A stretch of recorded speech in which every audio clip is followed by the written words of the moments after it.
बिस्मिल्लाहिर्रहमानिर्रहीम। अस्सलामु अलैकुम नाज़रीन किराम, हमारे माशरे में बोले जाने वाले कई अल्फाज, उनमें से एक लफ्ज़ ऐसा है जिसको सुन के लोग समझते हैं कि पता नहीं कितनी मुश्किल और पेचीदा बातचीत होने वाली है। वो लफ्ज़ है फ़लसफ़ा। जब भी बात की जाए कि फ़लसफ़ा क्या है, फ़लसफ़े के मसाइल क्या हैं, फ़लसफ़ा में क्या समझा जाता है, क्या जाना जाता है और फ़लसफ़े का मकसद क्या है, तो बड़े पढ़े लिखे लोगों को भी देखा है कि वो बड़े हैरान परेशान हो जाते हैं कि ये कैसी बात पूछी जा रही है। तो आज हम प्रोफेसर अदनान साहिब से और प्रोफेसर वकास साहब से हम दरियाफ्त करेंगे कि फ़लसफ़ा क्या है। सादा अंदाज में वो हमें बताने की कोशिश करेंगे कि फ़लसफ़ा की तारीफ़ क्या है, इसके मकासद क्या हैं और फ़लसफ़ा का जानना और इसका पढ़ना क्यों ज़रूरी है। जी सर, सबसे पहले तो तारीफ़ बताएं ना सादा अंदाज में, सादा अल्फाज में, कि फ़लसफ़ा क्या है।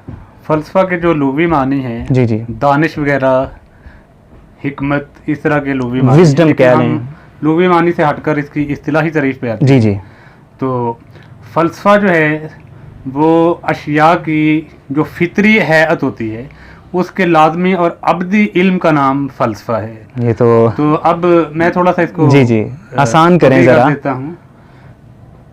फ़ितरी हैअत, पहले आप एक एग्जांपल से समझ लें। मसलन आपके सामने लोहे की एक बहुत बड़ी मशीन मौजूद है। जी बेहतर। तो आप नहीं कह सकते कि ये लोहे की फ़ितरी हैअत है। जी जी, ये एक कारीगरी के ज़रिए से बाकायदा उसको एक शेप दी है, बड़े सारे मजदूर कारीगर उन्होंने मिल के तो उसको एक ख़ास हैअत दे दी है, जो कि बहरहाल उसकी फ़ितरी हैअत नहीं है। हैयत से मुराद शेप कहते हैं ना आप? सादा अल्फाज में आप शेप कह लें या उसकी असल कह लें, असल शक्ल उसकी जो कह लें, फ़ितरी। जी जी, तो उसकी जो फ़ितरी हैअत है, जो फ़ितरी शक्ल है, उसके लाज़मी और अबदी इल्म का नाम फ़लसफ़ा है। लेकिन यहाँ पे मैं थोड़ी सी और वज़ाहत इसकी करना मुनासिब समझता हूँ कि फ़लसफ़े में किसी भी शय की हैअत को जब देखा जाता है या शय को, तो वो कुल्ली हैसियत से देखा जाता है। यानी फ़लसफ़े में कुल्लियात पे बहस होती है, उसकी जितने भी अबहास हैं वो कुल्ली हैसियत से उसका जायज़ा लिया जाता है और कुल्ली तनाजुर में ही देखना होता है उस शय की हैअत को, जी जी, उससे मंसूब इल्म को। यानी जुज़इयात का नाम फ़लसफ़ा नहीं होता। फ़लसफ़े की अबहास जो हैं वो कुल्लियात के ऊपर होती हैं, यानी कुल्ली हैसियत से एक फ़लसफ़ी जो है वो जायज़ा लेता है। तो ये फ़लसफ़े की मुख्तसर तारीफ़ और उसकी मुनासब सी तुदी आपके सामने मैंने बयान कर दी। जी जी, तो सर आपसे मैं पूछता हूँ कि आप फ़लसफ़ा की फ़िलासफ़ी की डेफिनेशन कैसे करते हैं? सर सबसे पहले तो फ़लसफ़े का कहने के लुग़वी माना जो है उस पर दोबारा हम गौर करते हैं। अगर हम फ़लसफ़े का लुग़वी माना देखें तो वो है हिकमत के साथ मोहब्बत। यहाँ पर जो मोहब्बत का लफ्ज़ है ये अमूमी तौर पर जो हमारे माशरे में मोहब्बत पाई जाती है ये उस माना में इस्तेमाल नहीं हो रही। जी जी, यहाँ पर मोहब्बत से मुराद एक डिज़ायर है जो नॉलेज के लिए है। जी जी, तो ये इस शक्ल के अंदर है। जी बेहतर। और ये नॉलेज भी कह लें कि हर किस्म का नहीं है, इसमें कह लें कि जो एक्यूरेट किस्म का नॉलेज है हम उसकी बात कर रहे हैं, उसके लिए आपकी डिज़ायर होती है इसमें। जी जी, जैसा कि अदनान साहब ने इसकी बड़ी अच्छी डेफिनेशन एक की है, अगर आप उस पर थोड़ा और भी गौर करेंगे तो कई सवालात आपके जहन में जन्म लेंगे। ये फितरत क्या है, ये अब्दी होना क्या है, ये माहियत क्या है या हैअत क्या है। तो ये इस तारीफ़ के अंदर कह लें कि मुख्तलिफ़ कह लें जो अल्फाज हैं ये कह लें कि काफ़ी बहस तलब भी हैं और आप इस पर बड़ी अच्छी गुफ्तगू कर सकते हैं। लेकिन मैं फ़िलहाल इसके ऊपर तो नहीं मज़ीद कह लें रोशनी डालूंगा। मैं एक और कह लें इसकी तारीफ़ आपके सामने रखता हूँ कि वो क्या चीज़ है।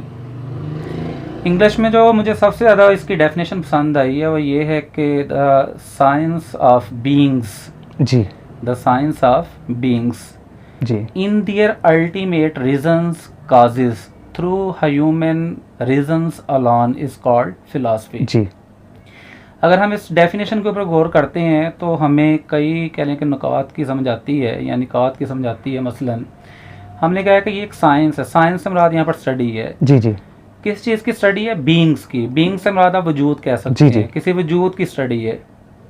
अब वजूद के मुतल्लिक़ पहले दो सवालात पैदा होते हैं कि आया वजूद के ना होने की स्टडी है कि या फिर वजूद के होने की स्टडी है। जी बेहतर। तो ये दोनों के ऊपर कह लें कि आप स्टडी कर सकते हैं कि अगर नहीं है तो क्यों नहीं है, अगर है तो फिर वो क्यों है। आप दोनों के ऊपर स्टडी कर सकते हैं, लेकिन वो स्टडी सतही नहीं होगी। हमने कहा कि इन their ultimate reasons and causes है।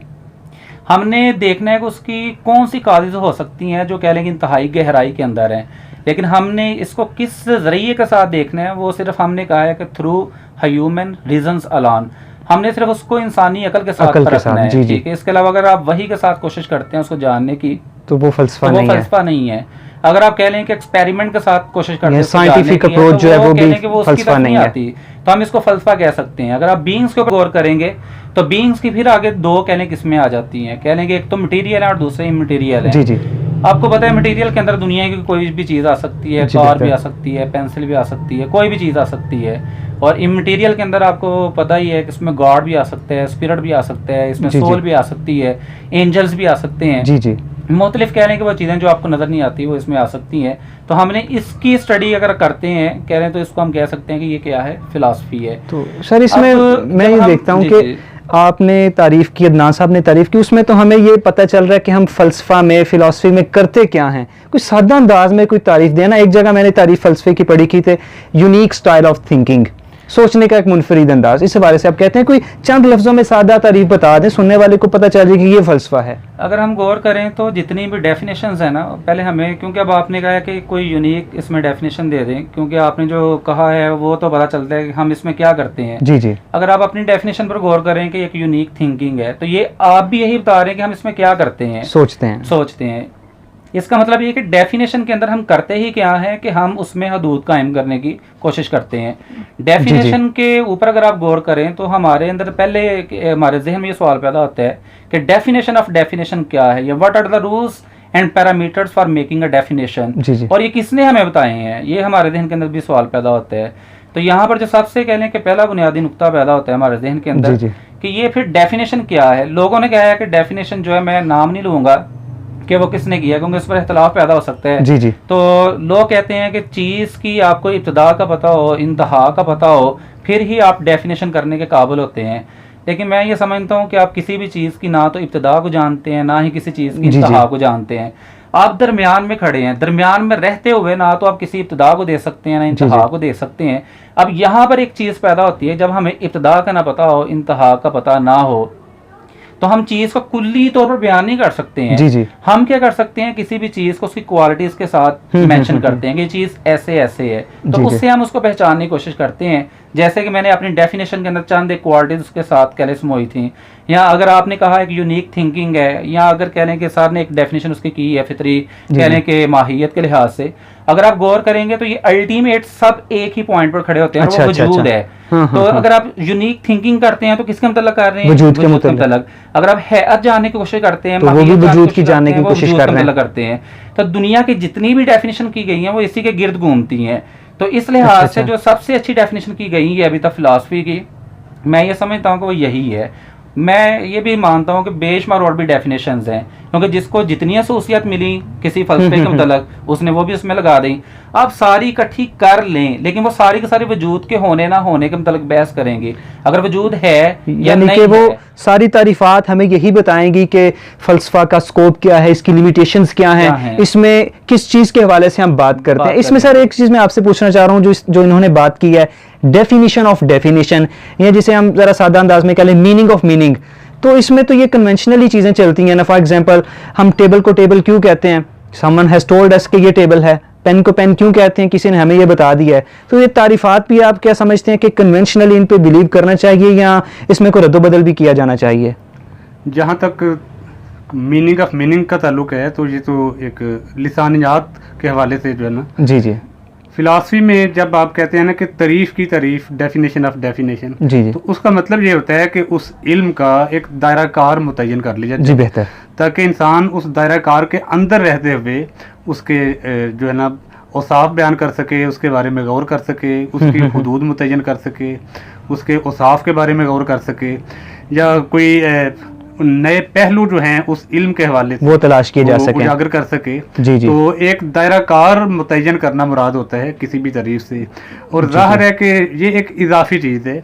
हर शख्स अपने जो है ना वो शऊर के तहत जी, जी। एक मुख्तलिफ दायरा कार मुतय्यन कर सकता है, और यही वजह है कि किसी भी इल्म की तारीफ के ऊपर कभी भी इत्तिफाक नहीं हो और ऐसा सकता। मुमकिन भी नहीं है।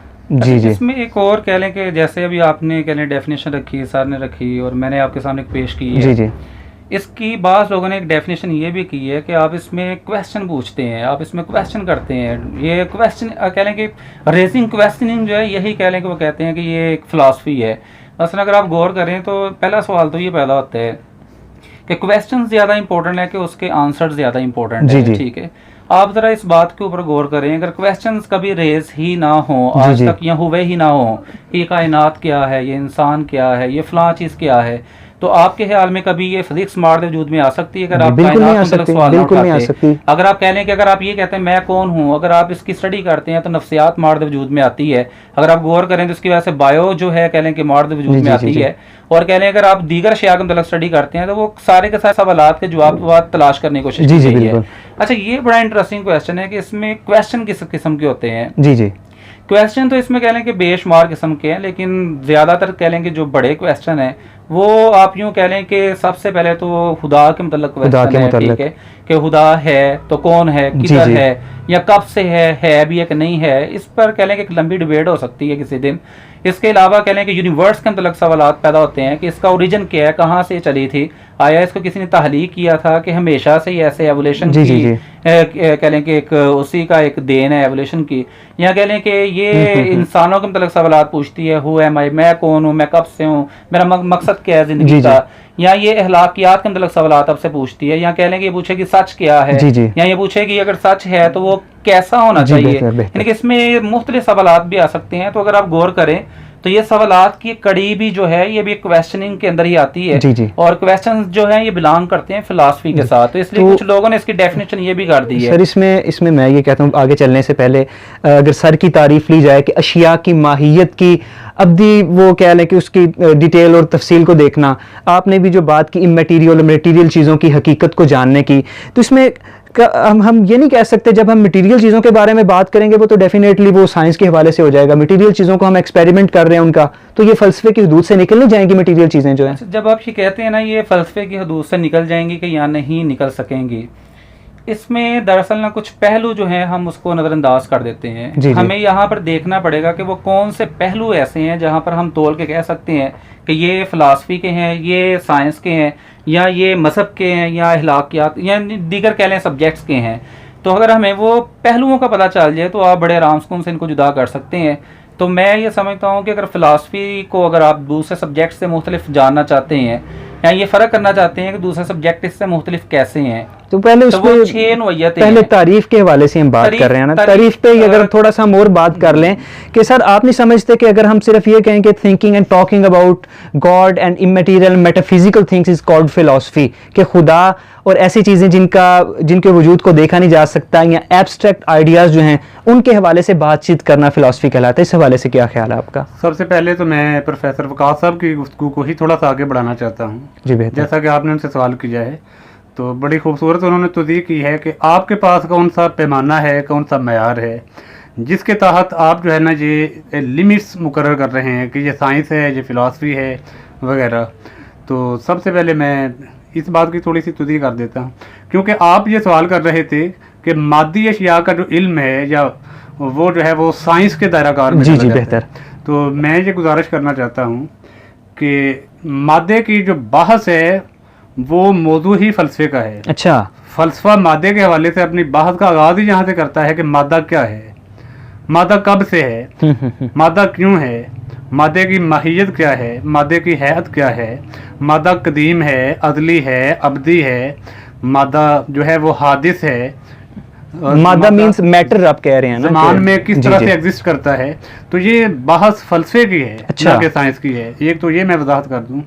और दूसरा जो सवाल आपने किया है कि जो मेटाफिज़िक्स के हवाले से, माबादत तबीयात के हवाले से, जी, तो ये फिलॉसफी का टॉपिक है। अच्छा, यही मैं कह रहा हूँ ना कि मेटाफिजिकल चीज़ें जो है, क्योंकि मेरे ध्यान जो निकल गया तो सर इसमें मैं आपसे ये पूछता हूँ कि अगर हम यूँ कहें कि thinking and talking about God, angels, metaphysical and abstract things is called philosophy, कि खुदा, फरिश्तों और माबादत तबीयात के हवाले से या ऐसी चीज़ें जिनका वजूद हमारे सामने नहीं है उनके हवाले से बात करना तो फिलॉसफी हो सकता है, उनके हवाले से तफसील में जाना तो फिलॉसफी हो सकता है। लेकिन जो मादी अशिया हैं उनके बारे में इल्म और उनकी हकीकत को जानना मैं समझता हूँ कि फ़लसफ़े की हुदूद में नहीं आता। इस बारे में क्या ख्याल इसमें आपका? मैं एक आपको कह लें कि मुकम्मल, क्योंकि डेफिनेशन को नज़रअंदाज कर चुके हैं। मैंने जी, जब जी। ये कहा था द स्टडी ऑफ बीइंग्स, जी, जी। तो मैंने यहाँ तक ख़त्म नहीं कर दी डेफिनेशन जो है। आप जस्ट इतने से हिस्से पर एतराज़ कर रहे हैं कि मटेरियल आ रहा है, मटेरियल आ रहा है। मैंने इसके आगे भी इसको लगाया था कि हम इसकी रीजंस और काजेस को तलाश करते हैं जी, अल्टीमेट बेहतर। के साथ, लेकिन करते कैसे हैं? थ्रू ह्यूमन रीजन अलोन के साथ। जी, जी, अगर हम बेहतर। पूरी डेफिनेशन को मद्देनजर रखेंगे तो फिर आपको साइंस का भी एक फ़र्क इससे वाज़ेह नज़र आ जाएगा। इसमें मैं आपकी बात काटता हूँ माजरत के साथ। इसमें आप देखें, आपने कहा कि थ्रू ह्यूमन रीज़न, इंसानी अकल से हम चीज़ों की हकीकत को जानने की कोशिश करते हैं। अब जब देखें फॉर एग्जांपल हमारे सामने एक पेन है, अगर हम अपनी अकल से अंदाज़ा लगाने लगें तो कभी भी हकीकत तक नहीं पहुँच सकेंगे। लेकिन अगर हम लेबॉर्ट्री में लेके जाते हैं, ये पानी है हमारे सामने, अकल से हम जो भी फलसफा लगाते रहें, ये ऐसी बात है, इसमें ये है वो है, हम लेबॉर्ट्री में लेके जाएंगे तो फिर वो हमें बता देगा जनाब ये H2 है, इसमें हाइड्रोजन है, ऑक्सीजन है, इस तरह से ये पानी बना है। तो ये इंसानी अकल तो मादी अशिया के बारे में भी हमें सही तरह से कायल नहीं कर पा रही, तो गैर मादी अशिया के बारे में, इंसानी अकल के बारे में के साथ हमारे जो अंदाजे हैं वो आप समझते हैं कि ये वो हकीकत की तरफ हमें लेके जाएंगे? आपके सवाल में कई कह लें सवाल छुपे हुए हैं, और ये दरअसल इस बात का नतीजा है कि आप थोड़ी जल्दबाजी कर गए और अब काफ़ी आगे चले गए हैं। क्योंकि अभी हम पीछे काफ़ी बहस कर रहे थे, अभी वो कह लें कंप्लीट नहीं हो सकी। मैंने आपको कहा था अगर आप ये बुनियादें जान लेना कि ये कहाँ से जाकर मुख्तलिफ होती है, तो ये आपका सवाल वैसे ही उसमें क्लियर हो जाता है। जी बेहतर, वो बताएं। बाकी अगर आप ये कहते हैं कि अकल के साथ इनको जाना नहीं जा सकता, ये एक अलग डिबेट है कि आया जाना जा सकता है या नहीं, क्योंकि मैं ये समझता हूँ कि आपने बिल्कुल एक स्टेटमेंट दे दिया फ़ौरन जो है, और ये किसी दलील के बगैर है। जी बेहतर। तो इस लिहाज से ये एक नई बहस है, और इसको अगर हम थोड़ी देर मुलतवी कर दें तो ज़्यादा बेहतर है। तो फिर आप वो बता दें कि फिलॉसफी को, बुनियादों को अगर आप जी जी, किन बुनियादों पर हम जुदा करते हैं दूसरे उलूम से? मैं ये समझता हूँ कि आपको फिलॉसफी को जब हम जुदा करते हैं दीगर बुनियादों से, तो वो 6 बुनियादें अभी तक कह लें कि मैं उसको जज कर सका हूँ, बल्कि आप किसी भी सब्जेक्ट में वो 6 बुनियादें ले आएँ जी जी, तो आपको डिफरेंस कह लें कि काफ़ी अच्छा नज़र आ सकता है।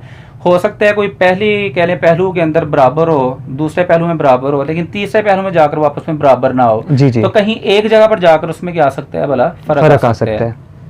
अब सवाल पैदा होता है कि वो 6 बुनियादें कौन सी हैं? वो 6 बुनियादें जो हैं उसमें सबसे पहले प्रॉब्लम्स, इश्यूज आप कह सकते हैं। दूसरी जो बुनियाद आपके पास वो है एटीट्यूड। आप पहले जरा प्रॉब्लम्स को मैं थोड़ा सा बात कर अगर एक दफा पहले मुकम्मल के नाम ले लें ताकि सबके सामने आ जाएंगे वो 6 बुनियादें हैं कौन सी हैं, फिर वन बाय वन करके हम उसको डिस्क्राइब कर लेंगे। जी जरूर।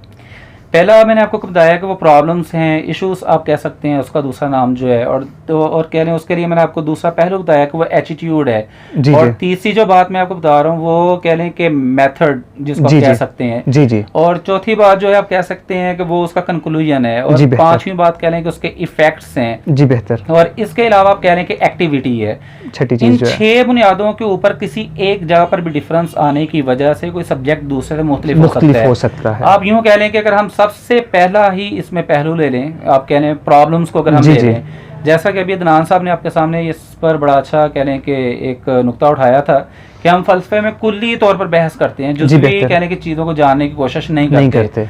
इसका मतलब ये है कि यहाँ से भी अगर आप गौर करें तो कई चीज़ें जुदा होती हमें नज़र आती हैं। ठीक है, आप यूँ समझ लें कि जब हम फिलॉसफी की बात करते हैं, उसकी प्रॉब्लम्स की बात करते हैं, तो वो सवालात हैं। और सवालात कौन से हैं जो मैंने आपको शुरू में बता दिए, वो उसके इश्यूज हैं जिसको वो हल करने की कोशिश कर रहे हैं। अब ये इश्यूज जो हैं ये और सब्जेक्ट्स के अंदर भी हो सकते हैं। अच्छा। अगर आप और सब्जेक्ट्स के अंदर इन इश्यूज को देखते हैं और समझते हैं कि अब ये और उसमें कोई फर्क नहीं रहा, तो ये जस्ट आप उसका एक पहलू देख रहे हैं। जी। हमने क्या करना है, उसके 6 के 6 पहलू देखने हैं और आपको खुद ही उसमें फर्क वादे तौर पर नजर आना शुरू हो जाएगा।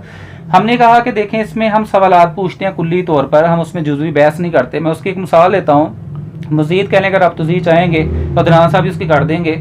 कुल्ली तौर पर आप ये देखें, अगर मैं ये कहूँ कि यहाँ से लाहौर का या डस्के का फासला कितना है, जी, तो हम कहते हैं वो 8 किलोमीटर है, 10 किलोमीटर, 100 किलोमीटर, जितना भी आप कह लेते हैं। तो ये जुज़वी बहस है। जी। हम इसके साथ नहीं तलक रखते। हम ये पूछें यहाँ से डस्का जाने में कितना वक्त लगता है या लाहौर जाने में कितना वक्त लगता है, तो ये जुज़वी इबहास हैं। इसका तलक कुल्ली तौर पर नहीं है। इसको आप साइंस में स्टडी कर सकते हैं, कितना वक्त लगा है, पैमाने लेकर आप माप सकते हैं, इसका उसके साथ तलक नहीं है।